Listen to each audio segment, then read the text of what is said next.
Start, we have notes if you want to set. Today we're going to continue talking about steel, but as I was putting the notes together, I realized that I should continue to give you some background. So when we're going to talk about material properties, some of the stuff we're going to talk about will be kind of a starting point for when we talk about the other metals or the other materials. So we're spending just a little more time on steel here because I just want to go through some concepts of toughness and fatigue. For steel, I'm going to talk to you about the effect of temperature, loading rate, and the environment. I will today finally talk about these parts that I've been carrying around. And we'll go back. By the end of today, we'll be almost done with talking about steel, except for surface finishing and corrosion. That will probably be at our next lecture. Tomorrow, Friday, Professor Eager is going to be here. I'll be in New Jersey for the day. So, toughness takes different definitions. The definition when we talk about fracture toughness comes from a very specific type of test that we do in the laboratory to compare materials. We do it on metals, we do it on plastics, we do it on ceramics as well. There are multiple configurations, but this Pac-Man type is very common. So you're looking at a square that has two loading holes, and you make a notch, and you have here a pre-crack. And then you load this, you essentially spread the holes. It doesn't take a very large amount of force because you look at this and you can see A here is the length of the pre-crack that you start with. Most of the time you start the pre-crack in fatigue, so you'll be loading it in a cyclic way. Then you stop, and when you run the fracture toughness test, you apply a constant displacement, and you wait till the time that the sample actually break. Most of the time, you can't do it on all materials. Some materials will actually deform. But what you need to do is make sure your sample is big enough so any stretching of the material is confined very, very close to the crack tip here. So there are requirements as far as the width and the thickness that are based on how tough the material is. The tougher the material, the bigger your sample needs to be. Yes? You're saying it's like a static load test? I thought this was mostly a cyclic. No, it's only, well, you can run a fatigue test if that's what you want to do. But to determine the fracture toughness, you do an overload. And this is very important when we're thinking about material selection. If you work for an airframe manufacturer and you have options of supplier A, B, C, D for making your components, and they give you some fracture toughness data, well, it's likely that they give it to you in this LT configuration for a number of reasons. One is it's easier to do because if you have a 1-inch thick plate, you can just cut it out and you have your full piece. But it's also the direction LT in this schematic that will give you the best properties in general, because you don't have issues with inclusions. You have a great orientation. You're essentially cutting through the rolling direction. Now, in this configuration, the one that I would be worried about is the ST here, that's essentially separating the plane of rolling. And depending on your application, one or two or both will be important. But I know for aluminum that you can have an effect of almost 2. And I'm kind of probably thinking more in terms of fatigue for that factor of 2 than toughness per se, but it's very significant. And you can have loading modes on a complex component where you have torsion and everything that will essentially initiate crack, more or less a laminar type crack because of the amount of inclusions that you have in commercial aluminum. Now, the traditional way to think about toughness is this more or less impact test, where here we have a Sharpie setup with a V-notch, where you essentially raise the pendulum, you let it go, it hits the sample at the bottom here. So the common configuration is a 3-point bend for Sharpie. And then the pendulum is going to go up, but to a lower height. So by the difference in height, you establish how much energy it takes to actually break the sample across. The other one that we're looking here is an IZOD test. It's a drop weight type mechanism. It's used a lot for plastic, but it's not as common for metals. You can do it, it's just not something that I've come across as often. So let's focus for now on the upper graph. What I'm showing here is this energy that we were talking about as a function of temperature. So you see, like say we start at high temperature, steel is all relatively high. So we're talking in the range of, these are the very high strength steel. So we're talking about above 30 foot-pound all the way to 120. And you can see that the softer the steel, the more energy it takes in that test to tear it apart. So the lower strength is on top, and then you keep going up in strength here. Now, in the same graph, we also have aluminum, different aluminum alloys, and we have titanium. Titanium has some variation. You can see aluminum really doesn't change too much with temperature.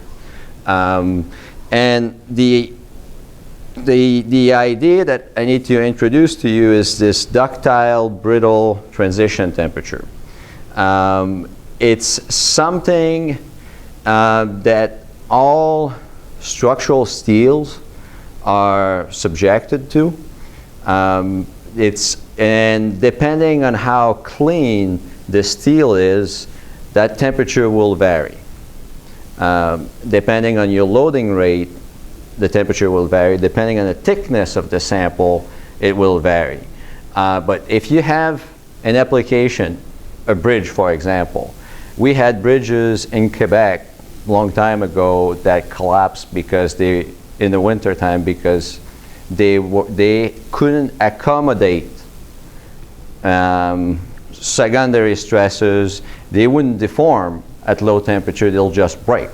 You know, the beauty of a ductile material is if you need to give out a percent of length, something will deform and make that possible if you need that once. If you need it all the time, now you have a fatigue situation, but if you need it once, it's okay. Every time we tighten a fastener, we deform the treads, and it's okay. But if you do it at low temperature on a piece of steel, now you have that brittle behavior. That'd be a problem for you. So it's something that is not unique to steel. So we have a project right now with tungsten that has the same type of behavior, has a transition temperature actually above ambient. And I was talking to some electrical engineer, and they say for thermal source or light source, electron sources, they try to keep a current during service. So if they don't need the full power, instead of completely shutting it down, they maintain a certain temperature in the tungsten to avoid falling below the transition temperature and initiating cracks.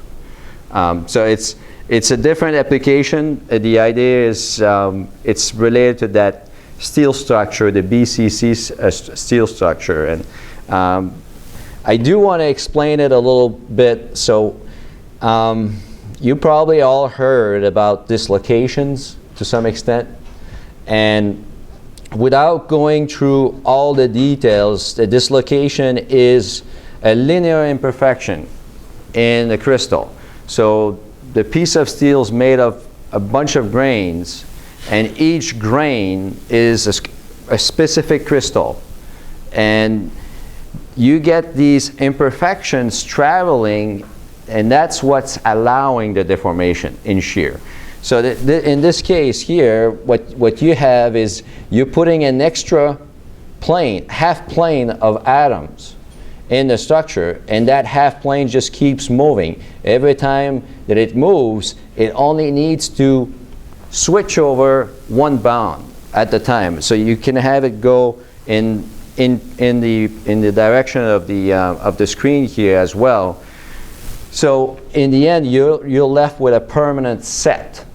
Well, this is great to do one step, and if you have one imperfection. But the crystals actually have a lot of them. And by a lot, it's 10 to the 18th per cubic centimeter or something like that. And what needs to happen is, say one dislocation reaches an obstacle. So I'm going to make this right here. We have the middle here. So we have an atom in the middle, one in each corner. So that's our steel. The dislocation want to travel in planes that are high density.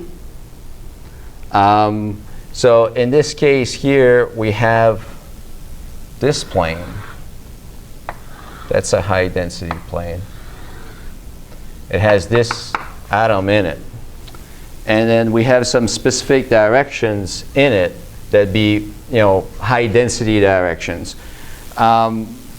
What needs to happen for all this deformation to take place is going this way, but eventually I want to switch plane. I would like to deform. I'm going to use a different color if they give me one.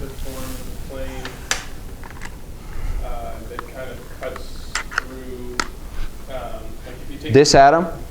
Yeah, the one on the front face cutting through at a 45-degree time, because that triangular plane doesn't have that center atom in it. Yeah, it does. Oh no, it doesn't. Hold on. 111, right?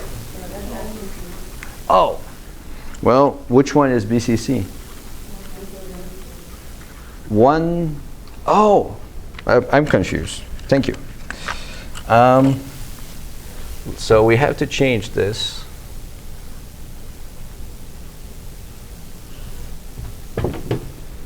And then I have a 1-1 slip direction. If I do it this way, this would be in plane now, right? Good. Thank you. So from this configuration, if I want to switch to another plane, say, well, I'm here, so I could go to another, I get to the corner, I can switch to another plane like this. So I can switch along those vertical axis to have another slip plane. And I may have 6 or 8 of them for this structure. The FCC structure has 12. This one has less. The situation that you face when you want to change from one slip plane to the other is what we call those imperfections are not a straight line. They are actually, they take over a certain space because we call them partial dislocations in these BCC steel. And before you switch to another plane, if you spread in that plane, you need to contract first, switch over, and then re-expand. And there's quite a bit of energy associated with doing that. It doesn't happen rapidly just by a random variation. So we're all talking about processes that are thermally activated, and the more energy you need to activate the jump from one plane to the other, the more sensitive you are to temperature and rate. So that's one particularity with that BCC steel structure, that we don't have the problem if you have FCC.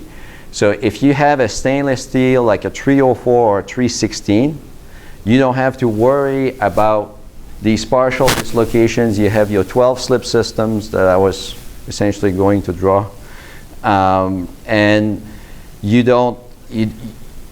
will have some reduction, and we can see it with aluminum. That, you know, with temperature, you're reducing your energy, but it's not as steep of a variation. And the biggest problem with the steel, the biggest problem with the steel is not so much that you can't deform at all, it's that it takes more time, and it's at a higher stress level. And that's where because of that, you reach the condition of fracturing between the planes, and that's cleavage fracture. And we'll discuss that more clearly later. So the reason why your energy, say you go from the high temperature here and going down, these are all samples that we're looking at the end. It was a bar with the notch. So we have the notch here, the halves of the notch facing each other. And you can see the spread. And there are different ways to quantify how ductile your response is, in addition to looking at the energy drop. And some people will prefer to essentially express how much ductility they see on the fracture. So in this case here, they say 90%. It's very close to 100. And then at the bottom here, it's very, very square. It's a very sharp fracture, and it didn't absorb much energy.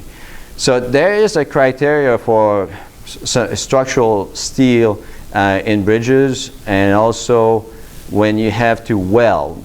The bridge code has special welding requirement that you have to verify, so you have ductility of your weld at low temperature. So it's a significant concern for a lot of application with steel in particular. So if you have anything in an experiment that will have to run at cryogenic temperature, you're pretty much killing out structural steel right based on that, because you don't have that ductility that most systems like to have. In a pressure system, you're always going to have some stresses at connections that are not perfectly evaluated in the analysis, so you need to accommodate for them. This is pretty much the last plot. So I mentioned that at different thicknesses, you have a different response of those samples to the impact. So if you start here with only 1¼ millimeter, your transition, they have here a criteria per 2½ millimeter. So that's significantly less. It may be just a quarter of what the standard sample size is. And so they say it would be at around -45 centigrade that you have that transition. If you have a thicker sample, it can go up to 28, 30 degrees centigrade. So above ambient is your transition criteria. And the reason here is going from a plane stress to a plane strain situation.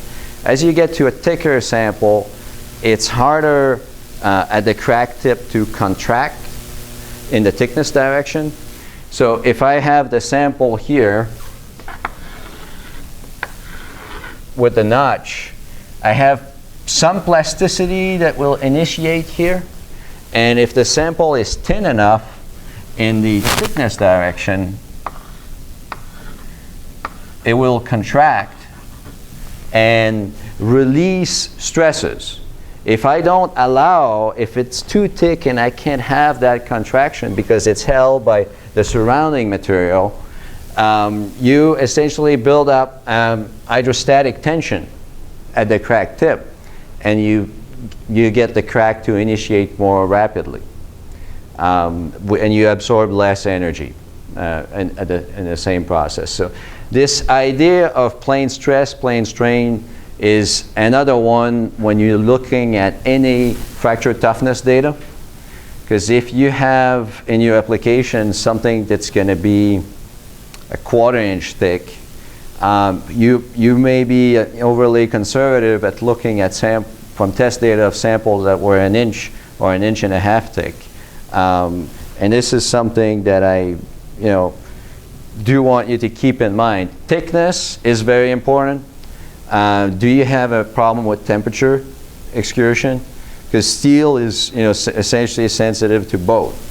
So with steel, this is what you'd like to see if you take a fracture sample or a part and you go to the microscope. What we see are dimples. It's essentially little holes that form right here in that plastic zone ahead of the crack tip. So in this zone, as you keep deforming in tension, you'll start forming very little voids. And these can start, at grain boundaries, little inclusions. It depends. There's always a reason for creating a free surface here, because you have a lot of hydrostatic tension. It's a good sign to have it, because it means when you see all that white, the white in this micrograph, this is a scanning electron micrograph, the white means that it's a very steep surface. So what we're looking at after the fracture is something like this, where you have little voids. So if, say, I started with a little inclusion here,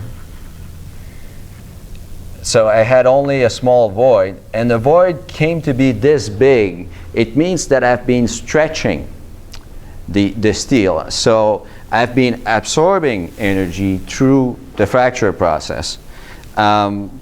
What is the counter side of this? If you go below a certain temperature and you don't have that plasticity, you really start breaking the bonds between those crystallographic planes. And the reason you see lines is there's always a direction where it's easier to separate the plane, but it's not necessarily the direction that the crack wants to go based on what you apply. So the way it works is trying to have a combination of planes that will get you in the direction. It's always taking the easiest path for fracturing. And the easiest path is keeping the macroscopic orientation based on load, but microscopically it's going through the cleavage planes, those that are where the bonds are easier to break. It happens in practice, not very often, that we really have a cleavage fracture, but it's not completely uncommon to have this one. And what do you guys think it is?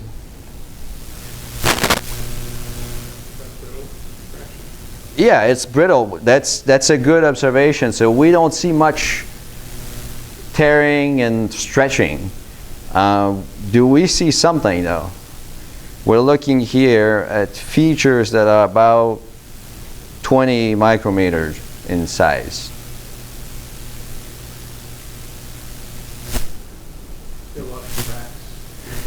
Yeah, we see secondary cracks. That's right here.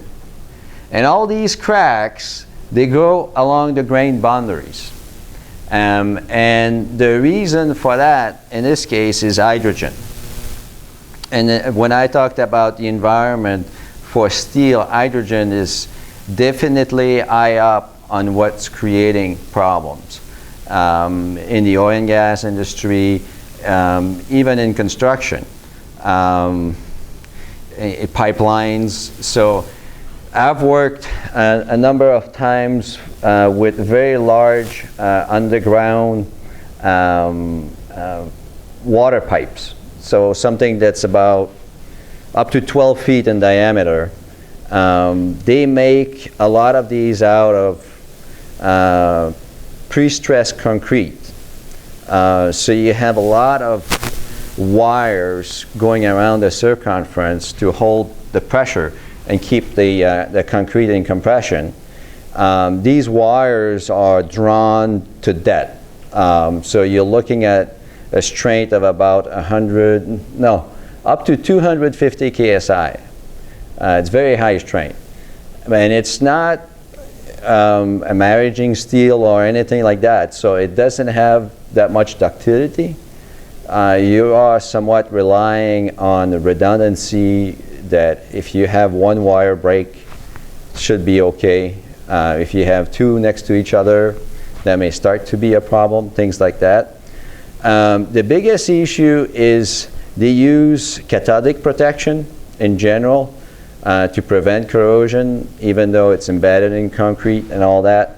And if they put too high of a power, they start generating hydrogen on those high strength wires, and that makes them break very easily. You take back the sample to the lab, you run the tests, it's ductile, no problem, it necks.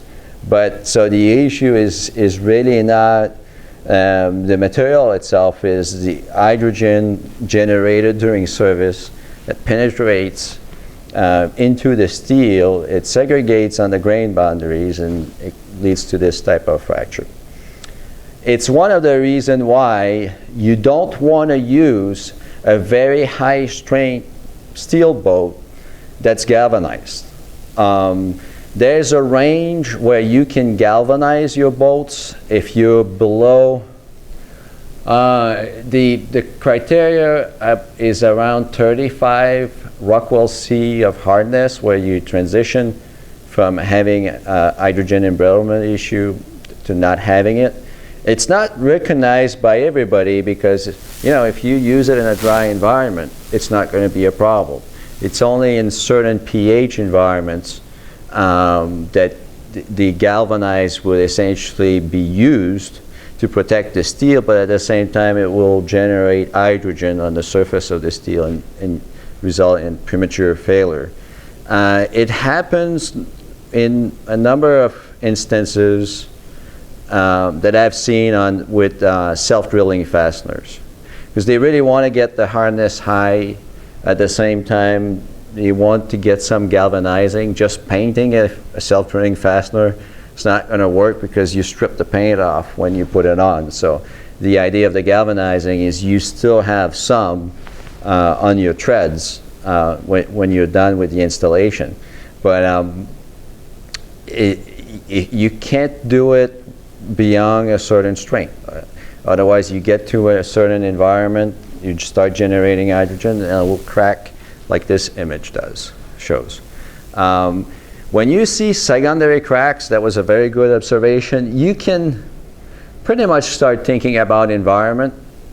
It's not all the cases. If you remember, I did show you that stainless steel vessel that had a star type crack where it wasn't very sensitive to the load applied, how much cracking you were getting. It was as long as you had a sufficient amount. It's the same thing here. If you have cracks that go almost perpendicular to your overall loading direction, well, there's not as much stress. We know that in that direction. So that's about it. The embrittlement of steel comes in certain industries. If you're dealing with mild steel and you're stamping it to make a car body, for example, you don't have to worry about it. You have other things that you want to worry about, the surface finish and all of that, but there are things that you don't have to worry about. You'd have to worry more about corrosion and how homogeneous your deformation gets to be. If you have any kind of steel that's subjected to a cyclic load, what I'm showing here is what we call an SN curve. So we have the stress here, and then we have the number of loading cycle. So people built these curves either using components or using laboratory samples, and you apply the load cyclically, and for each reversal you keep going this way, normally on a log scale, for a certain life. And we call the fatigue limit, it's an arbitrary number at 10 to the 7, and some people would use other conventions, but 10 to the 7 is a very common number. The endurance limit is something you have with steel and you don't have with other materials. So I would say in general that the strength of steel in this type of fatigue test is related to your yield strength.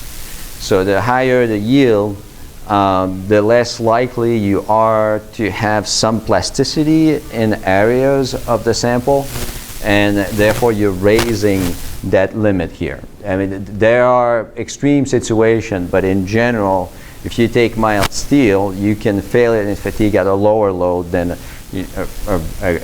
like a 4340 or some high strain structural steel. It has an endurance limit, so I would say steel is generally good for fatigue, as opposed to aluminum, for example. We have a lot more issues with fatigue of aluminum. And I spoke also about the welds, that welds in steel are definitely a reduction. For fatigue, I would say about factor of 2 reduction as compared to the base metal. But it's not as bad as aluminum that has more of a factor of 3. This is one graph that I did want to introduce to you because it comes handy if you do any work related to fatigue. Fatigue is the cyclic load. So if I draw it here, I can do fatigue, so this is my stress over time. I can do it this way, and I can do it this way,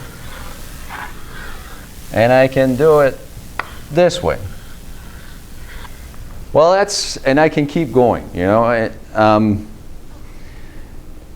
It's not easy to run all these tests. If you want to know, what do I have a risk for fatigue failure? You don't really want to run all this. So what is common to do, and in this case here, we're looking at some bolts, high strain, high quality bolts. That's what I'm showing. You run the test here with a mean stress of 0. That's where we are. And you run the test where you break it. Well, it's a ramp, but anyway, it's what we have here. You don't have any stress amplitude, you're just pulling on it. So this is the ultimate tensile strength. So what we're looking at for that, it's a threaded fastener. You have an ultimate tensile strength of 150. And if I take the blue curve for now, which is my endurance limit, it's at 20. So at 20 KSI of amplitude, I get a failure in say 10 to the 7 cycle. And then I have the other curves above that are if you're going to do it for fewer number of cycles.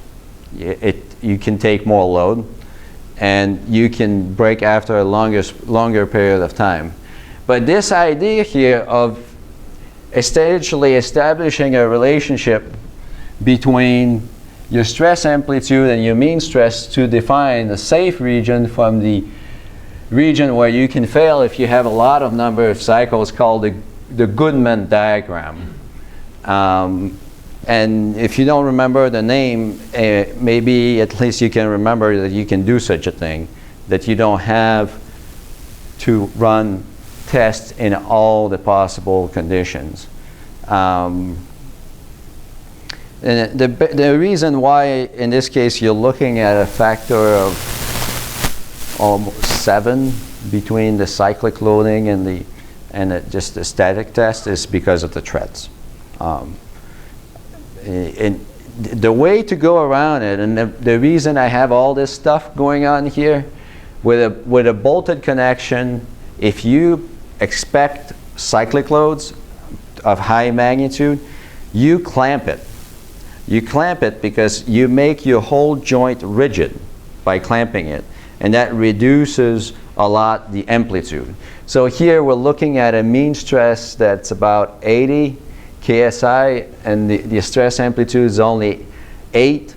So if we were to have this joint loose, you could be looking at plus or minus 40 KSI of variation. It's reducing, clamping it reduces the strain in the bolt because it makes the whole assembly with the plate rigid.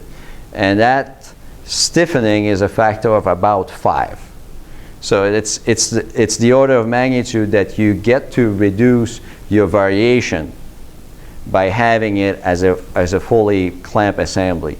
It's becoming almost a rigid block as opposed to one individual component that's taking all the load each time.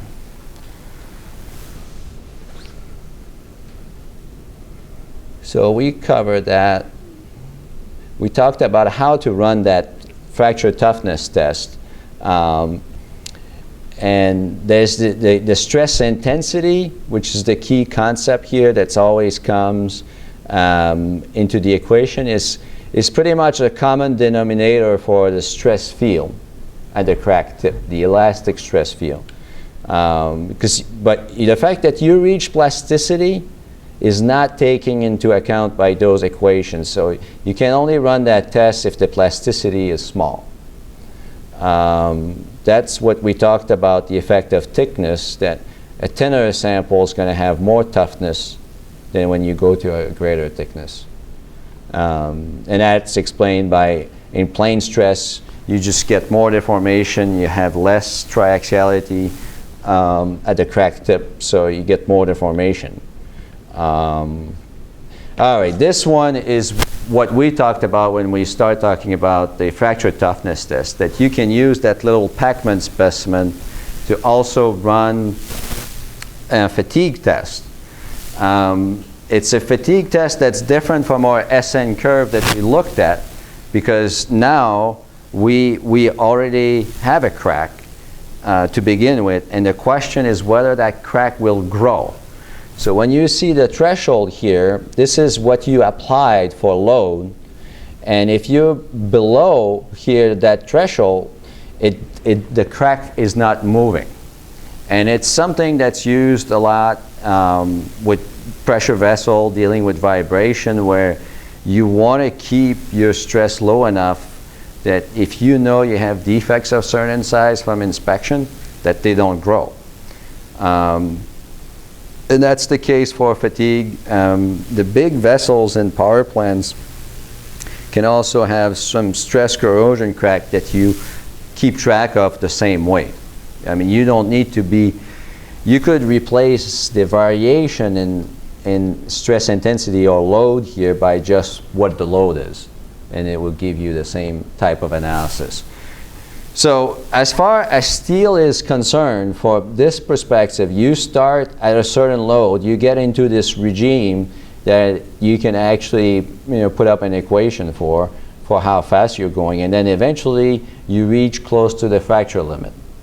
So as you go through that, your crack growth rate, how much you extend per cycle, is going up. So here we're looking at that threshold. What is the stress right here that it takes to start, well, to continue growing an existing crack? If you're below that, it doesn't move. If you're above, it will continue to grow and eventually lead to a failure. So the idea here essentially show that steel gives you more or less an increase in crack propagation threshold in proportion to the weight. You know, it's not perfect. I haven't, you know, seen the exact graph, but depending on the steel you have, you'll be, you know, definitely way above the aluminum by about a factor of 2, maybe 2.5, depending on how it's optimized. The R value here is something that comes out of how you look at this.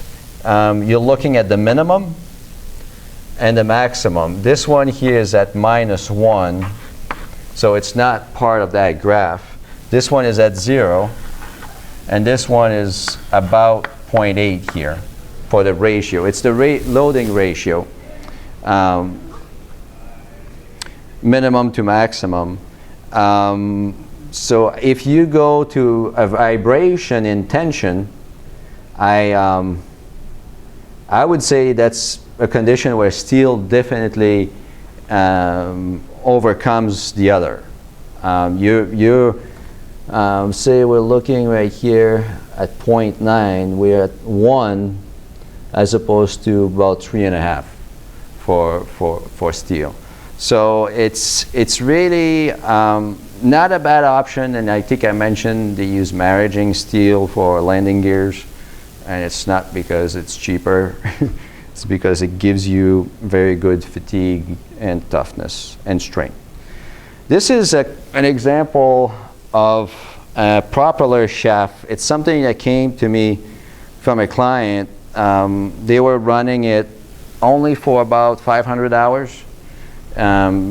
It's a speedboat, so you only have half of the prop in the water.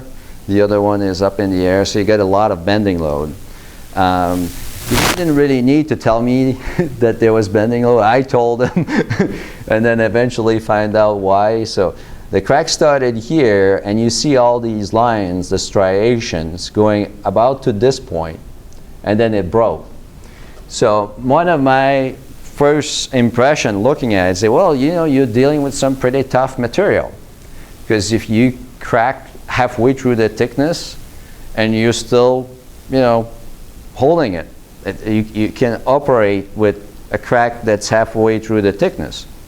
But, you know, when you think of it, it's a high frequency application. The RPM on this is pretty high. So if you can initiate a crack at a defect like they had here quickly, your 500 hours, they go into crack propagation from the beginning to the end. And we could trace it, you know, exactly when the crack started, but just by looking at some damage, there was damage from the seal between the boat and the shaft, made some gouges into the metal. So as soon as you made those gouges in service, the crack just kept going because you had enough load for that bending application. And torsion is negligible. So the reason they have to make the shaft that big, I mean, you're looking about 6 inches shaft. And it's kind of a maraging steel. I couldn't get exact composition, but it's nickel and steel together. And it's relatively expensive as a raw material, and it's not, you know, cheap to put it together either. But it was a very quick and easy understanding. But then, as far as what to do about it, well, you can try to avoid these surface defects. But at that point, that's pretty much where our project ended, because they essentially couldn't change much on the boat. They became aware that you'll always have a limited life. So maybe you want to change it every 400 hours or something. It's a high performance item. And I guess that's, it's fine by me, but I would have at least try to minimize these gouges. The gouge makes it exceed your threshold for crack propagation very quickly. If you didn't have them, you definitely have a greater life. And you could even do some shot peening on the surface because it's a bending application. And it's not super critical in the sense that we're not necessarily looking to get exactly double the life or 5 times the life, otherwise it'd be a problem. I mean, they lose the prop, and it happened once, so it may happen again. Just need a towing boat to get back to shore. So our blowout preventers are set up right here at the top of a well during drilling, and also if you have some maintenance on a well. And what you're trying to do is hold the pressure with a pipe into the well. So if I go, I've got a little animation. Doesn't look the same. I have a bunch of them.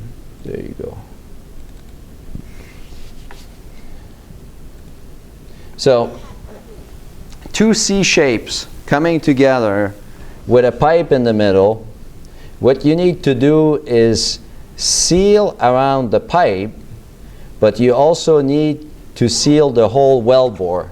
You need to seal the larger diameter hole that's going up and down.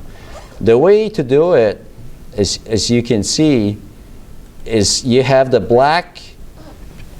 This is the packer that goes in the middle with a pipe on each side. So you get the seal right here, but you also need those seals on top to make more or less of a donut.